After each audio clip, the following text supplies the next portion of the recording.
রহিম আসসালামু আলাইকুম welcome to সবাই জানাই অসংখ্য ধন্যবাদ। আরও দেখি একটা মাছ আজকে হচ্ছে নাজিবাজার, খুব সুন্দর সুন্দর মাছ।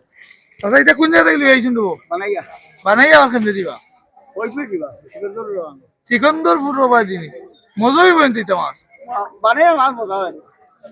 এই ব্যাগের ইফতার আগে বেশি মনে হলো রমজানের বাজার কিতা বুঝো কাস্টমার বলে আসেননি আসেননি আচ্ছা ঠিক আছে ধন্যবাদ। আরো আমার মামুলি এসেছিল গোয়ালি দাদি কইলে মামু কই থেকে আইছো বানাইয়া সারা বানাইয়া মারি দিছে ও নাজির বাজার আজকে লালে লাল তো দেখাইলে মামারে মামা কোন জায়গা থেকে আইছো কোথায় শেরপুর থেকে বইছে। শেরপুর থেকে বেচুনি মাছ জি বেচি ইনশাআল্লাহ। কাস্টমার কেমন না দিকে আছে ভালোই মোটামুটি আছে। প্রচুর কাস্টমার আছে। ধন্যবাদ আপনারে। তো দেখাইলাম আছে ভাই কিছু কইবা না? জি না লইছেন মাছ লইতাম মাছের দাম বেশি এরা দাম বেশি কই লাগি।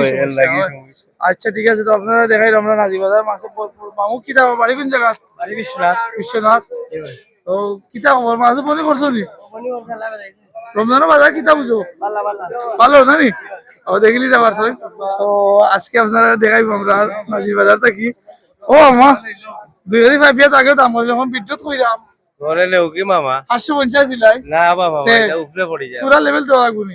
পুরা লেভেল দিলেও তো লাভ হয়। লেভেল দিলাই মামা পড়িলাও তো দেখতে পাচ্ছ মামা কোন জায়গা থেকে আনো মাছ? লামাগাজি দি মামা মজা হয় নিতে মাছ ইটা খাইবার আগে বেটা ঘুমে চলি লাই বেটা খাইবার আগে ঘুমে চলি তো বিশেষ করে নাজিবাজার আপনারা দেখাইলো আমি এক সাইডের মাছ মোবাইল ঘুরাইলে জানি সাইডের বাদে খালি মাছ আর কাস্টমার অভাব নাই। আজকের ব্লগটা এখানে সমাপ্ত করবো। আর বিশেষ করে আপনারা সোমবার এবং শুক্রবার আমরা নাজিবাজার ভিজিট করবো, মাছ নিতে পারবা পর্যাপ্ত পরিমাণ। শুধু মাছের জন্য বিখ্যাত না এই বাজার, সব জিনিসও পাইবা নিতে পারবা এখানে কিনিয়া। ধন্যবাদ সবাই, ভালো থাকো, আল্লাহ হাফিজ।